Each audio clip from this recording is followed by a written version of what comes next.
Welcome to episode 2 of Chasing the Dragon, a podcast about my first foray into Advanced Dungeons & Dragons First Edition.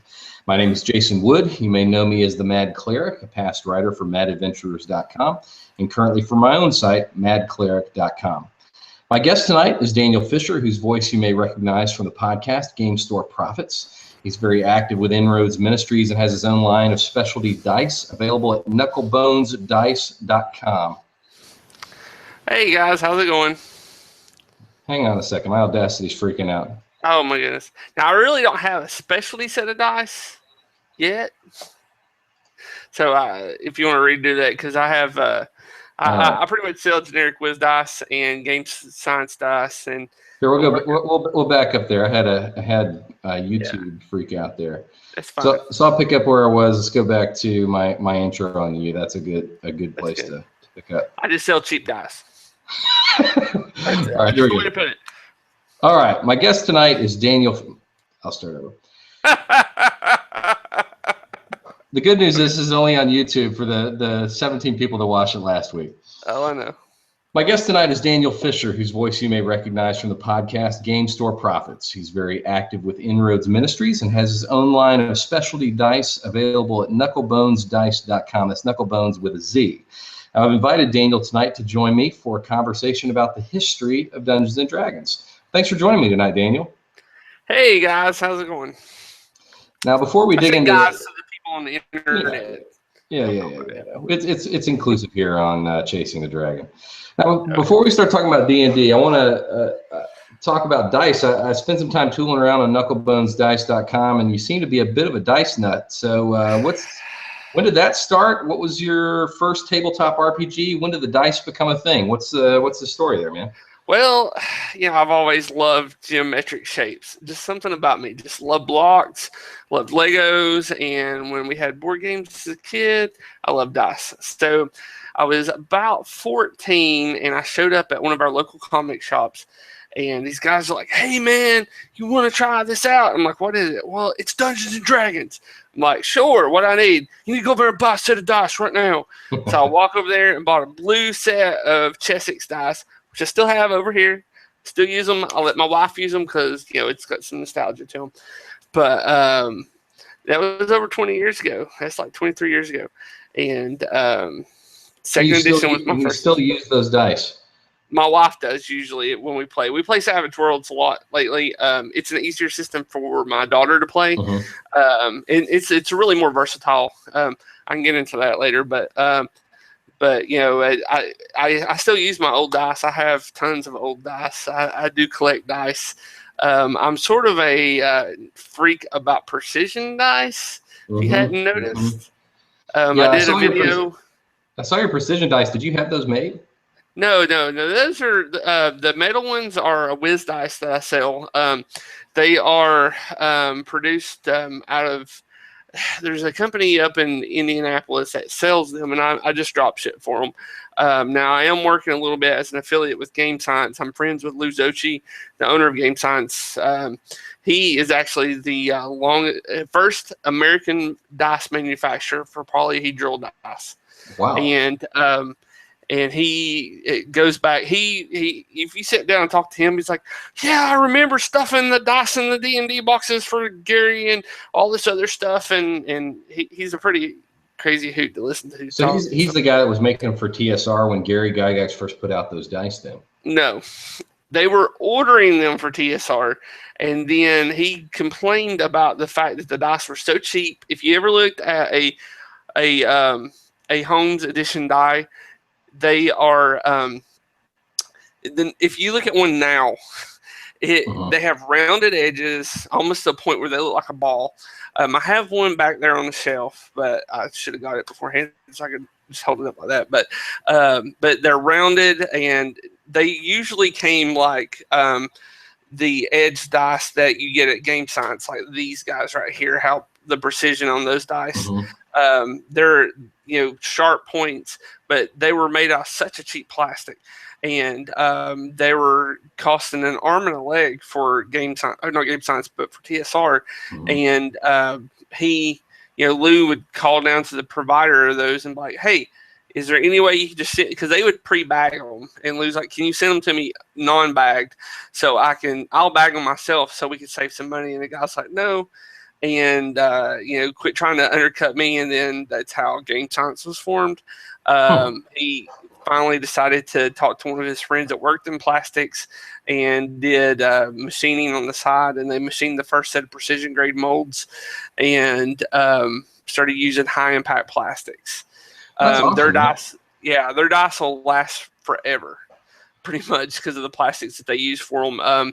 A standard home set that came out, or a standard set that TSR sold during the 70s, early 80s, would probably wear out in about 8 months.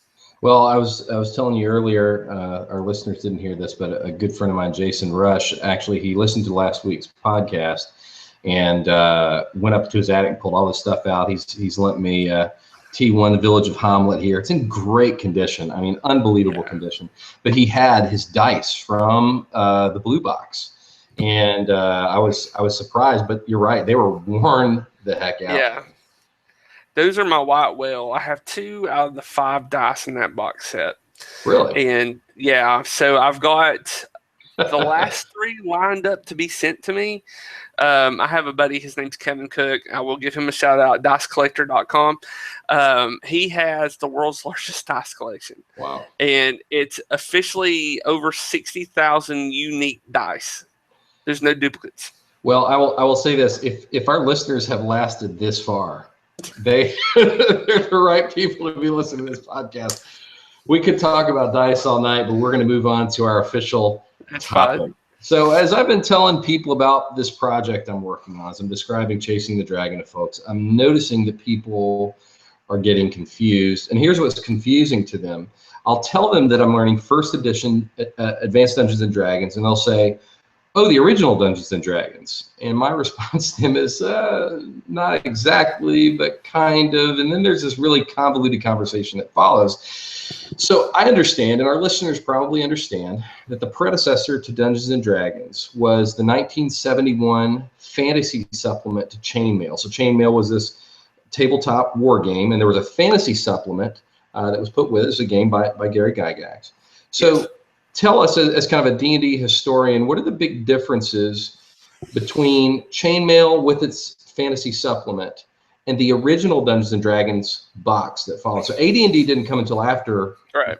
And you're talking about the white box. Yes, the white box that came out after Chainmail and its fantasy supplement. So what's the big difference between OD&D is what we'll call that original box, and then Chainmail? What's the difference between those? So the difference between those two was Chainmail, the fantasy section was just a 14-page insert in the back of that book. That book was if you've ever seen it, it was the size of a half a sheet of paper. So technically 7 pages, if you want to get technical about it. What it had some monsters to fight, had a few rules on magic. There were no classes, no other than like wizard. There were no races and things of that nature. And the game itself was designed around combat, full scale combat. And then Gary's like, let's try to get it down to one-on-one combat and see how we can work that.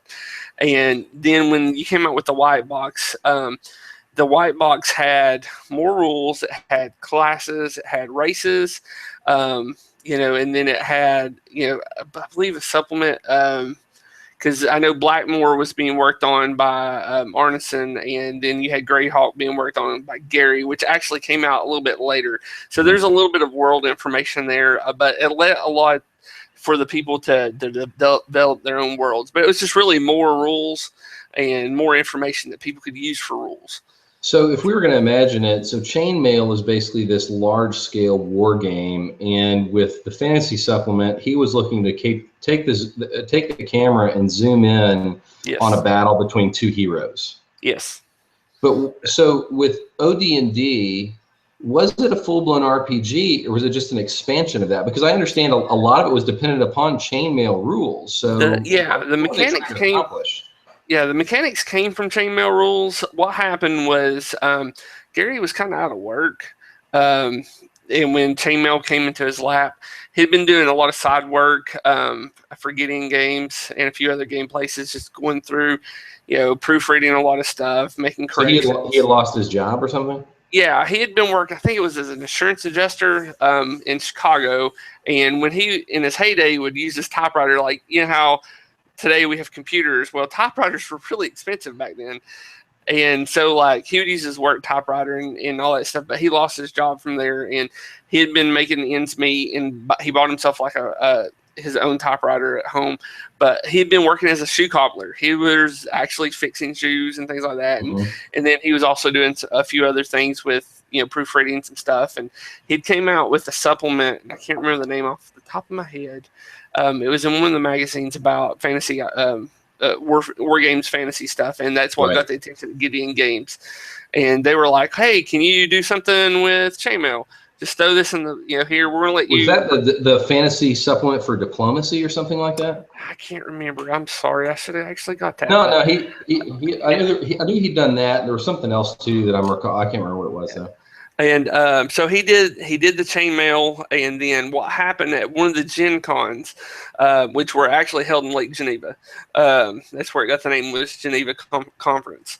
And so he met Arneson, and so Dave Arneson was like, "Hey, I've been playing this, and I've actually come up with this world. Let's talk about this." So after Gen Con, they started communicating. This was like in the late 60s, early 70s. They started communicating a lot by mail, and together, because they were in two different states, they started collaborating and working on the first OD&D. So Guy Gax had already, so he got invited in on Chainmail.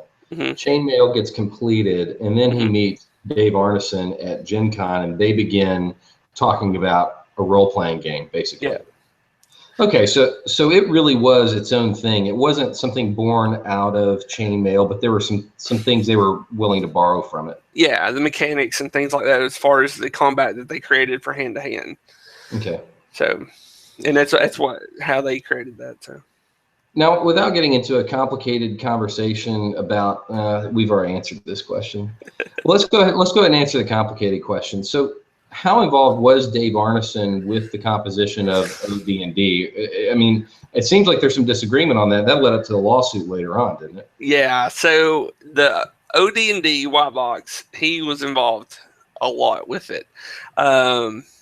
He had already hashed out most of the rules that they had used to do that. You know, Gary did a lot of the piecing together for that. And there was a lawsuit because when he actually created Advanced Dungeons and Dragons. Gygax you're talking about? Yeah. Gygax went and thought he revamped the rules enough to where none of Dave's stuff was left in there. And the only thing that the OD&D, White Box D&D and Advanced Dungeons and Dragons had in common was the name Dungeons and Dragons. And that's what led to the lawsuit. And it actually got settled out of court. They ended up having to pay like something 5% for every book sold after that for X amount of years. And he made a pretty penny off of it. Well, that leads to my question. So you've got OD&D. It's Dungeons and Dragons. It's in a box. It's done. It's out there. People can get it. Why did Gygax want to design an advanced Dungeons and Dragons? What was OD&D missing that AD&D added? Well, OD&D didn't have a thief. It was all because of the thief. No, it was for the more advanced players because he designed OD&D to be played by children. He played with Luke and Ernie and his daughter, I can't remember, Elise, every night while playtesting it. Just to make sure that they could play it. And he wanted to give them something more advanced, the more adult players down the road. And, and we actually get a lot of things from his kids. If people don't know about Tensor's floating disc, Tensor was Ernie's character. Right. And so we get things like that. But his kids' fingerprints are all over it. And it's great. I love that. It's beautiful. But the main thing that he was doing was he wanted to create something that was more in depth than just the box set. Okay. And I will tell you this, that there was a box set for every version of Dungeons and Dragons except for third. Interesting. That I did not know. Yeah. So now is when it starts getting confusing, not just to folks I've been explaining it to, but to me. I can understand based upon that why Gygax wanted to have an advanced Dungeons and Dragons. You know, he's leaving Chainmail behind completely now. There's no remnant of Chainmail in this like there was in OD&D. He's doing something for his adult players. This is something that's probably going to be more marketable. But while Gygax is working on AD&D, TSR releases D&D Basic written by a totally different guy. So why did they've already got OD&D? They continue to produce OD&D after this. He's working on AD&D. They're about to release that. So then they put in this blue box, the D&D Basic. It continues for years. So it makes no sense to me why this third product is shoved in there. So what's the story? You're talking about the as I call it, the John Holmes edition. Yeah. A lot of people call it the Holmes edition. This first set actually came with dice. The white box didn't come with dice. They used a chipboard and with numbers on it, and they would punch that out and put that in like a hat, and you got to actually draw your number out. And you're like, oh, I got a 19, and you throw it back in the hat. You're kidding me. So in OD&D, you drew out of a hat instead of rolling a die. Yeah. Now, some people are going to say, hey, man, I had the white box and it came with dice. What you had was a store clerk that wanted to sell those copies so bad he put a set of dice with them. But the main reason I will tell you this was money. So imagine yourself as a kid in a comic shop, or actually back then it was actually sold at KB in toy stores. And you walk in, and then there's two products sitting on the shelf. One, it says Dungeons and Dragons, and another one says Dungeons and Dragons Basic Set. And one's a white box, and one is very colorful with a dragon on it, and it's got dice in it, and all these other things, and it's one book, and you know, a few extra pages of information. The kids are going to go after the fun and colorful, more vibrant thing than what the old stuff was.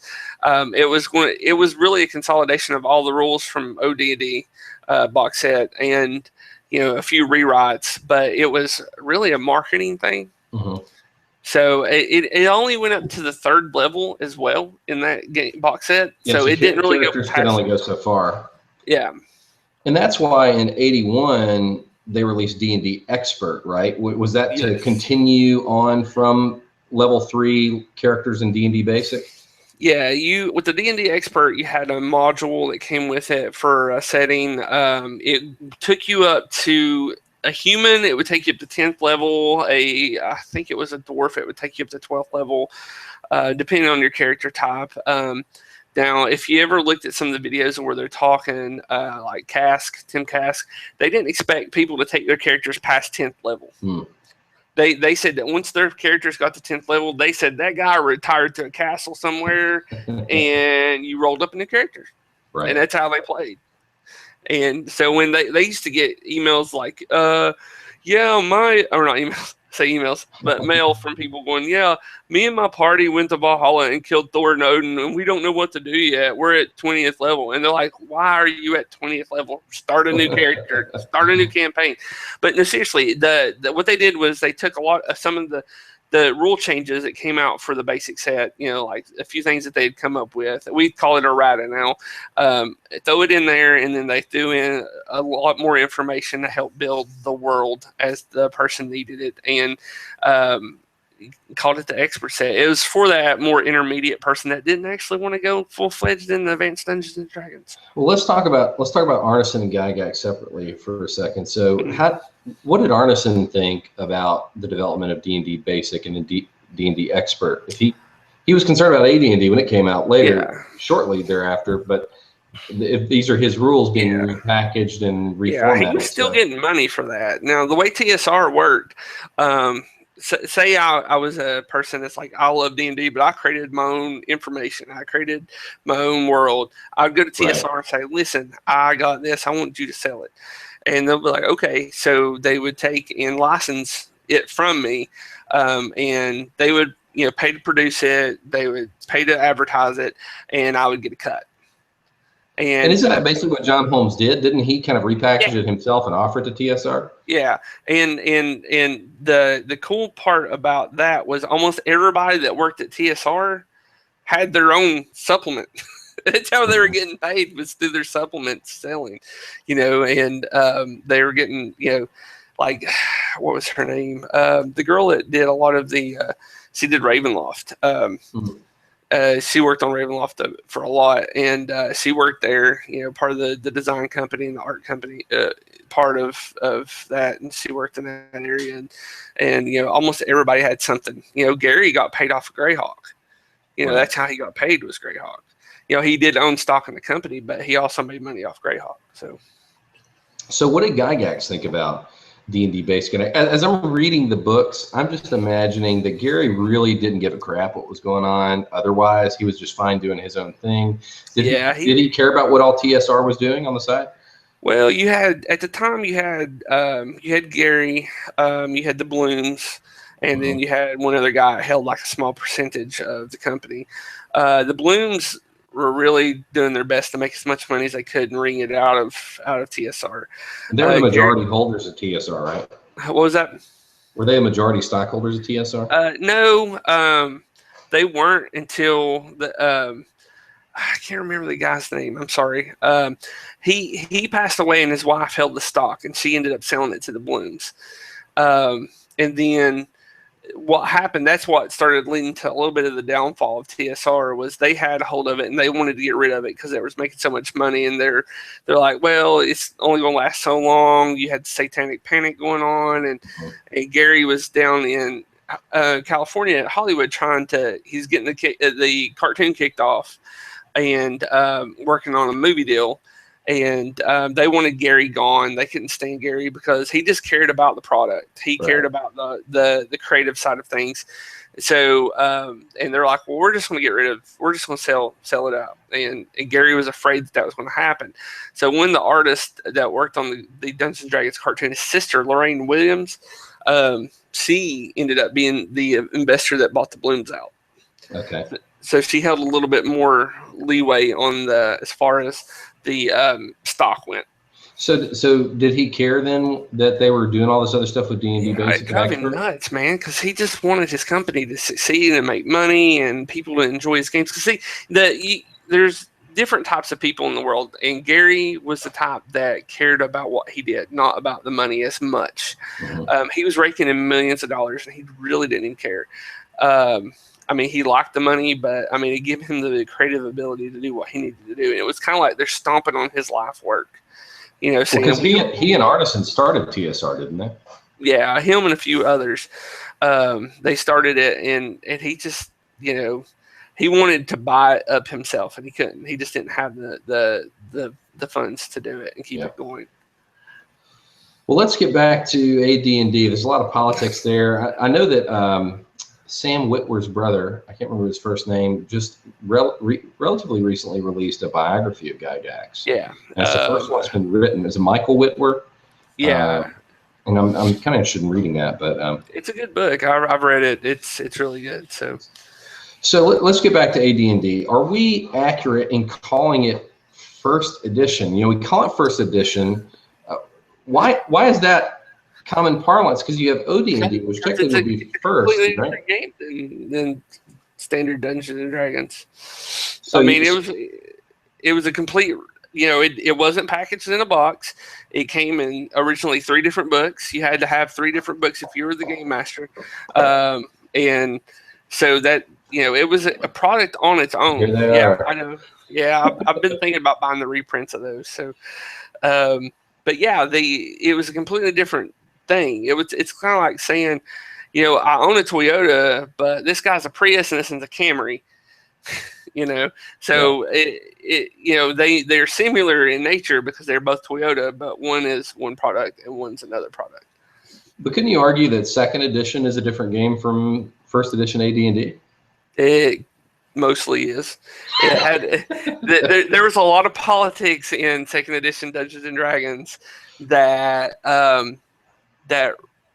pretty much started the decline of the company and getting people away from it. Dungeons and Dragons was doing so good. First editions was doing so good. First of all, you had tons of clones coming out, like Trolls and Tunnels. Right. That was Flying Buffalo that came out with that, and a few others. And they always stomped those out with a little bit of lawsuit and threatened lawsuits, and people like, okay, I'll quit doing it. But Lorraine finally got enough push and pull to get rid of Gary from the company. Mm-hmm. So and I'll tell you this, the first Satanic Panic, they were afraid of that. Was one of the 70s, and what you had was a guy went missing in college, and there's a whole story behind him. His name was James Egbert, and the third, I could add the third in there.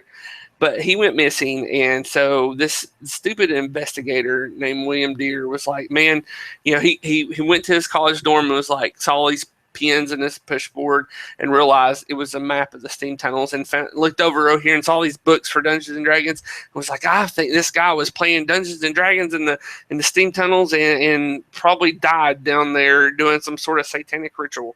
Mm-hmm. Well, that guy was just trying to make a name for himself. So when that happened, I mean, Gygax and all of them just sold that beautifully, because just kind of like guns are whenever there's a shooting, and I hate to compare it to that, you have tons of people going out and buying new guns because they're afraid it's going to get banned.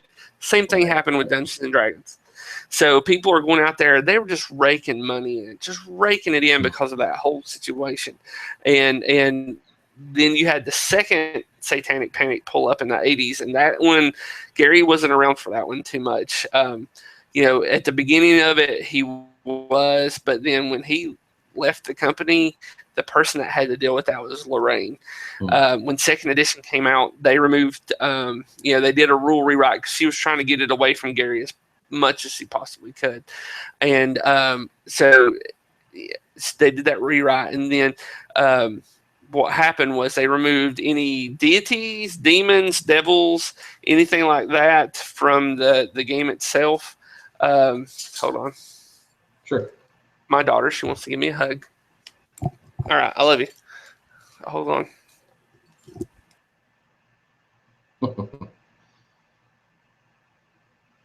Sorry, they just got back from a concert.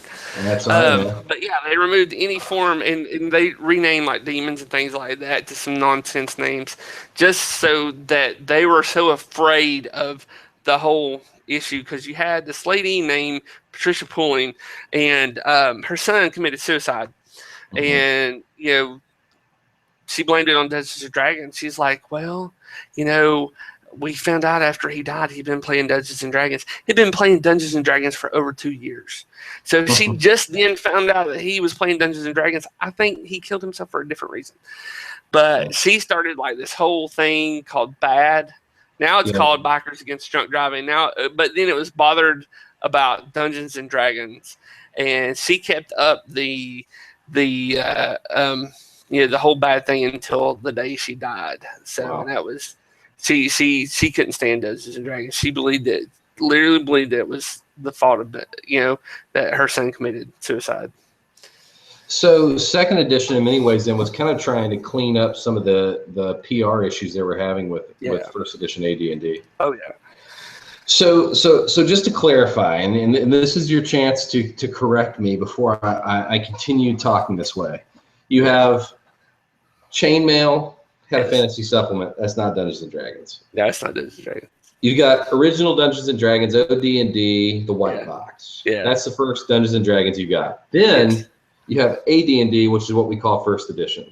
Yes. Meanwhile, you've got this other little timeline up here we're going to ignore that had the blue box, which was D&D basic, that led to D&D expert. Okay, but let's go back down here. We got first edition AD&D, which led to second edition, third edition. Yeah.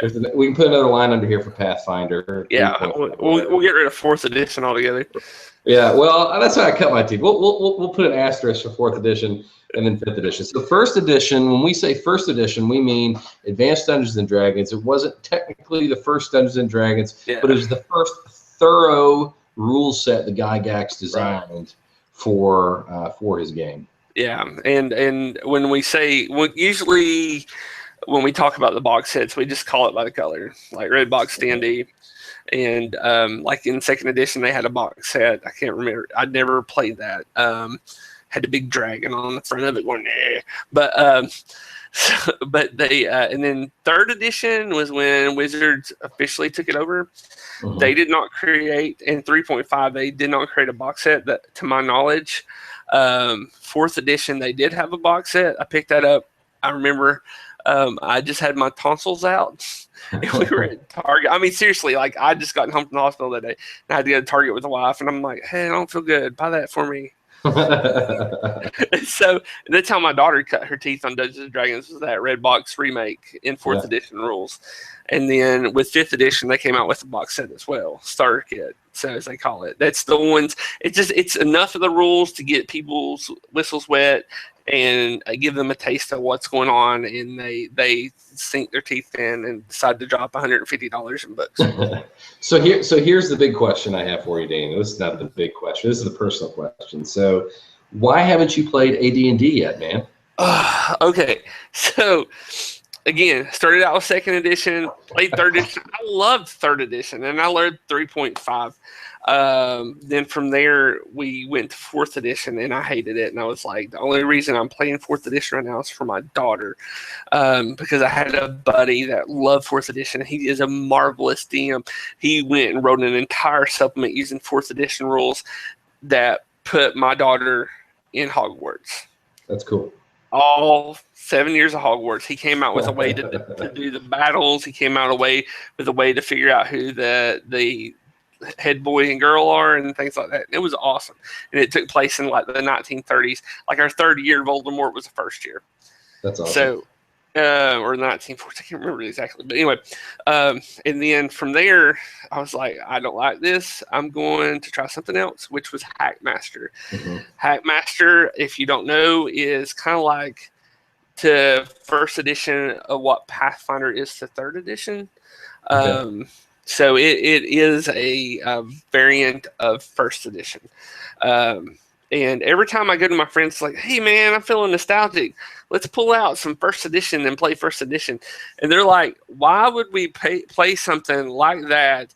Because there's better rules, better items, and we can play something else. If you're feeling nostalgic, let's play second edition. I'm like, come on now, let's play first. We played second edition. And so we argue back and forth. And now you sound like Jeff Romo and Josh Brown, who I had on last week. Yeah. They were saying if you want to feel nostalgic, just do those old modules, but do them in fifth edition. So see, and that's the thing though. Like, I do love the old modules. I'll use them in my current campaigns, which now I play Savage Worlds because I went, from fourth to GURPS and Hackmaster, and I love the concept of GURPS being able to have a mechanic set and switch it over to whatever you want. If you want fantasy or you want sci-fi or whatever.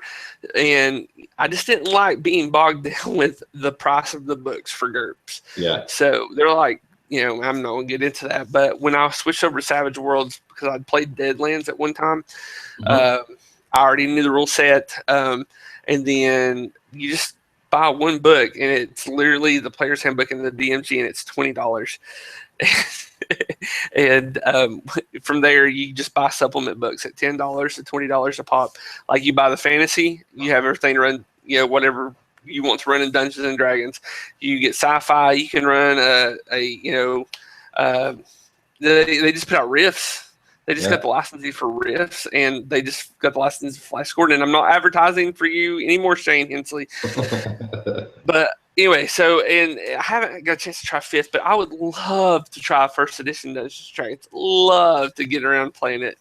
So I mentioned this to Jeff and Josh last week. My goal is my first group is going to be in person. We're going to be using pencils. We may even use like candles on the table. We're going all the way back, man.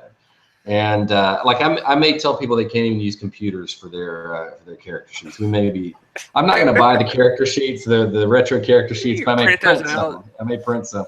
So, but then I want to do that just to go back. I also would like to do a group that's online, see how well it translates to being online. Yeah. I'd like to do a group of people who have never played RPGs before. Just to see how challenging it may or may not have been to teach. And but there will be ample opportunity. I am realistic enough to know I'm not going to be able to do all these modules very quickly. Oh, yeah. So there will be ample opportunity for those who are interested to join me. So if you're listening and you want to play D&D with me, give me a shout on Twitter, on madcleric.com. Let me know.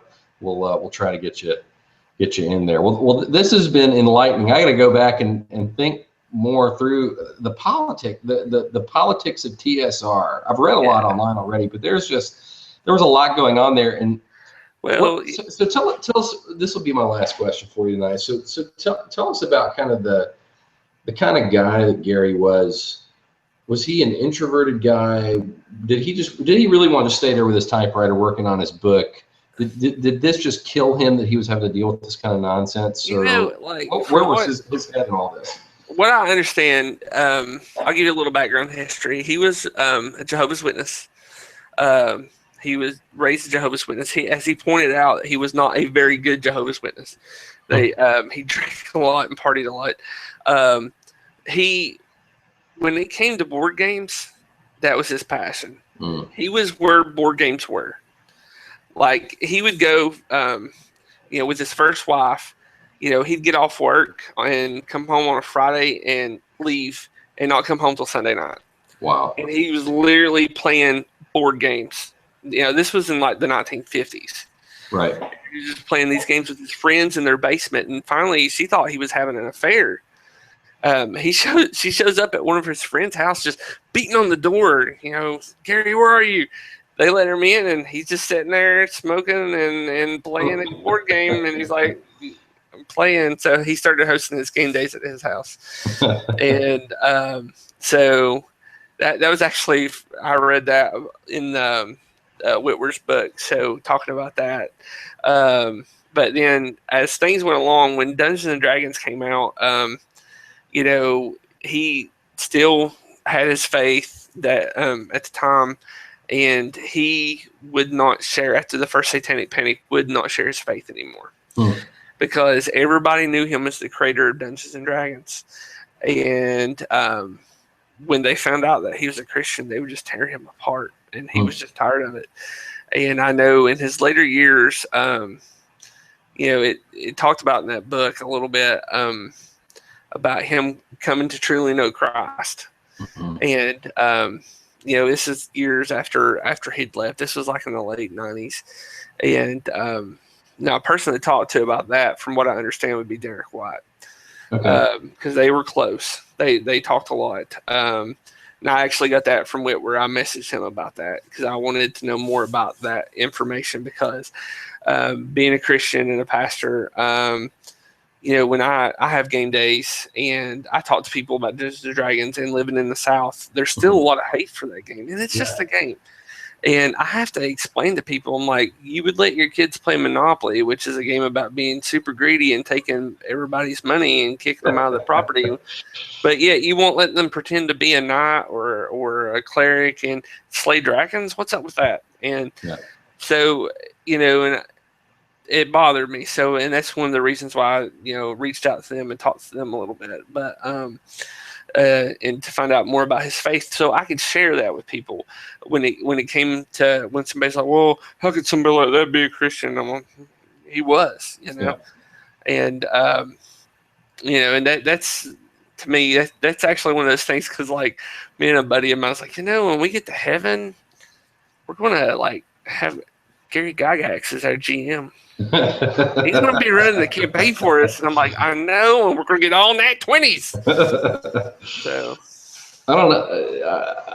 I don't know if they'll be all nat 20s. There's got to be a little bit of challenge. God's okay with that.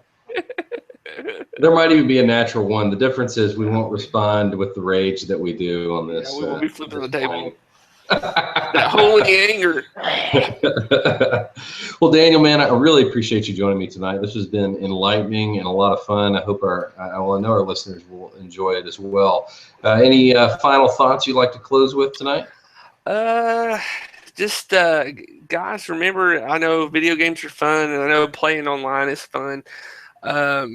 Just if you get a chance to get around the table and play a campaign with a group of friends, just do it. Put away the other stuff and just try it out, because if you've never done it before, it's going to change your life. You make some of the greatest friends around the table. When I'm still friends with people I played with 20 years ago, and it will bring you out and get to meet new people. So That's awesome, man. I appreciate you sharing that. I think that's, that's one of the things with the Pokemon Go fascination right now is people are actually getting out, they're interacting with each other. It's adding some of that, but still, it's not the same as a good old smelling the eraser and the lead and the paper and the dice. Gotta love a good table and the dice. That's a great place for us to end. Well, thanks everybody for listening, and every one of you keep on chasing that dragon. We'll see you soon.